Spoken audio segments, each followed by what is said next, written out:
Hello everybody, welcome to another action figure review, and this time around I'm going to show you the Lord of the Rings from Diamond Select Toys, the Nazgul. At least one of the 9 guys that you could get if you buy 9 of these figures. This one I reviewed already, the Frodo Baggings. I just wanted to show on the front, and on the packaging is the same as the Frodo Baggings that I already reviewed. Only difference is the Nazgul, of course, there. And this is literally the same packaging. As you can see, this is Series 2 on the top. So you can see deluxe action figures with Sauron parts. Yeah. So let's have a look at the figure. I mean, the packaging looks still really good. If you want to keep them in the packaging, you could, but I don't like to display my figures personally on the boxes, so I remove them. So this figure is, I mean, they are all unbelievable well made, but these are for ages 8 and up. And these figures are like spiky.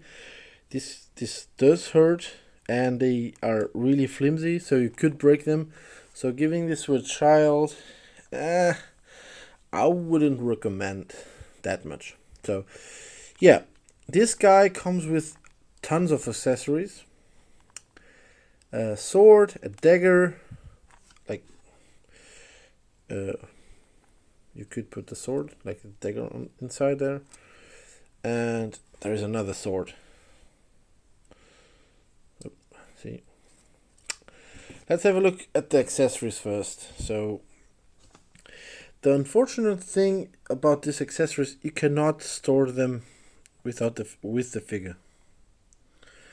Like there is like these things that you could put somewhere on the figure, but there is nothing to attach to, so that's unfortunate. You could like put strings and use that way, but I mean, that's unfortunate. So nothing special about these sleeves things for the sword, daggers or something. So it looks okay, but I will never use this. The dagger, on the other hand, looks really good. The handle could use a bit of paint more than it does, but the rest of the dagger does look really good. See, looks like a crown there, and it's also like a flower crown type of back over here. See,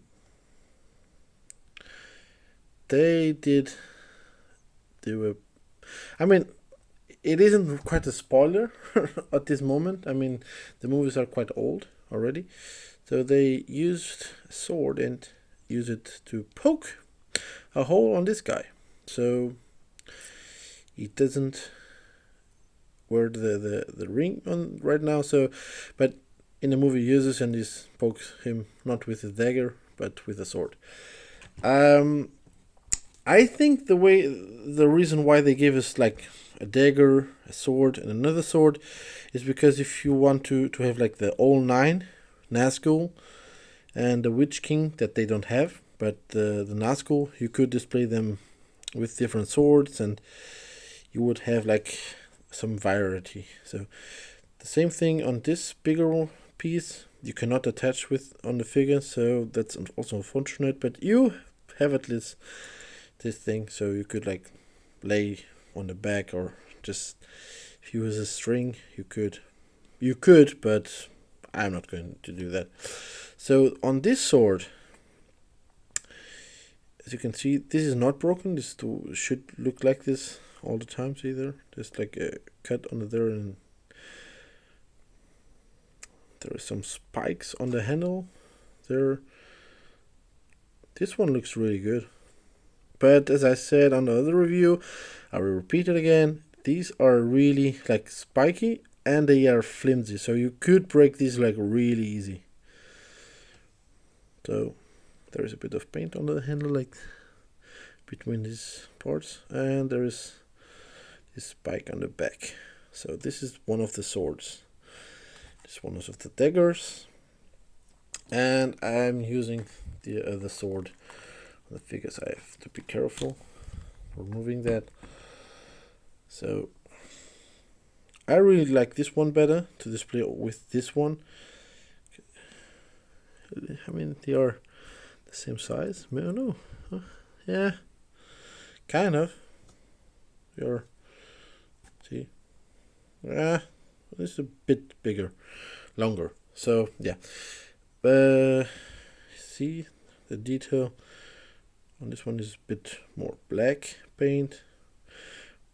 Wash. There is quite a good detail on the sword handle, and there is also a detail on this bit over here. You can tell a few designs that they used it, and there is almost the same spikes on the back of the sword, like a crown also. So yeah, this looks really, really good. Like these accessory swords, you can display these guys really well. With the figure, there is not much into the paint, but I think you can tell on the bottom, you can see, not that easily, but there is a brown wash over here. Now you can see it. So it resembles dirt, and there is a bit of gray whiteness on the top, so the details pop out. And you can see also under the skirt some armor that looks really good, by the way, painted with gray and black wash. And when you look at this figure, you're like, oh, man, it looks great, but you cannot pose this guy like a lot. It is true, but this figure has quite good articulation for what it is, because in the movies they are not doing much other than riding the fellow beasts. You cannot do that because they don't have that figure, but you could manage to do that because the articulation is there. So yeah, let's have a look at the articulation now. And first of all, the face sculpt is just perfect. Like I love the way the hollowness on this guy is. It is what it is, but it looks good. So yeah, like I would say faceless thing, hood, something like that. You can turn around, but is hindered obviously because of this type of straps that are hanging out. There is no much movement on there. On the shoulders, as I said, you have to be really careful moving these figures around, otherwise you can break them easily. Like ball and shoulders, there is a swivel at these sleeves, because I mean it's literally the sleeves, not the arm itself also moves, but you can move this around, and the articulation on this elbow. There is on the lower part of the forearm a cut, so you can turn around, and as you can see, the hand is also well painted. It's like a grabbing hand. See, and he's on a hinge, and you can turn around already also. But if you're like doing some kind of poses like this, gravity doesn't do that much justice because it's poking to the side. But you could do that.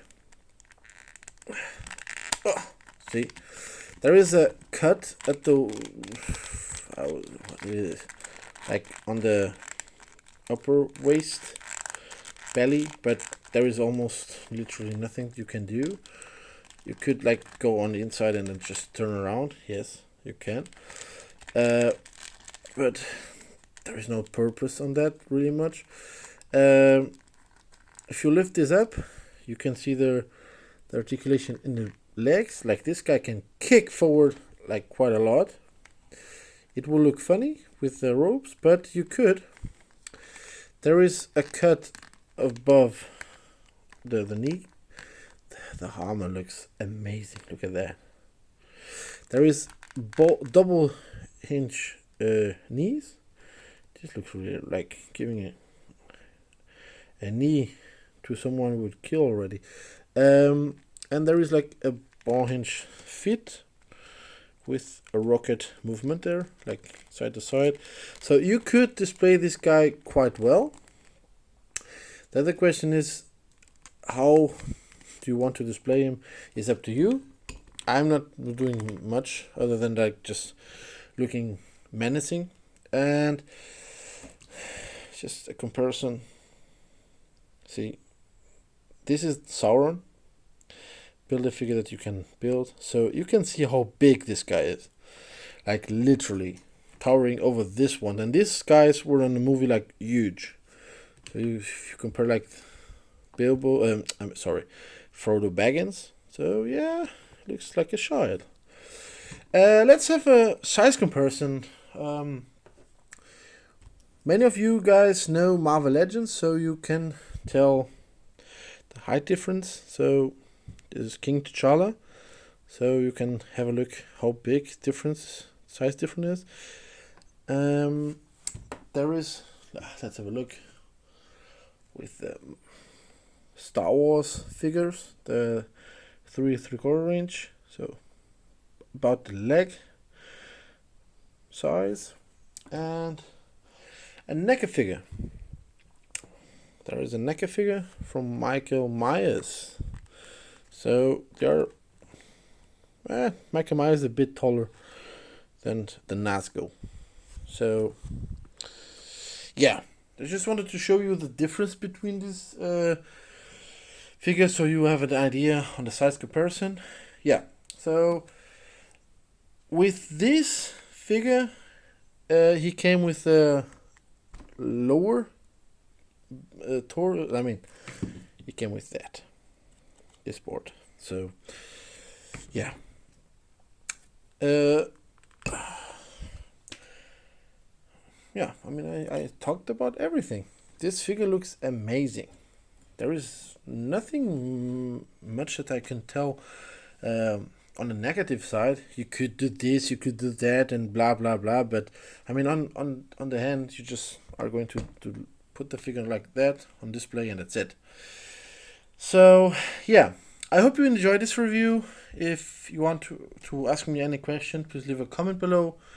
A like, a subscribe would be really appreciated. Yeah, I really wanted to thank you very much for watching. I hope you had fun. And yeah, till next time, keep collecting, and bye bye. Thank you.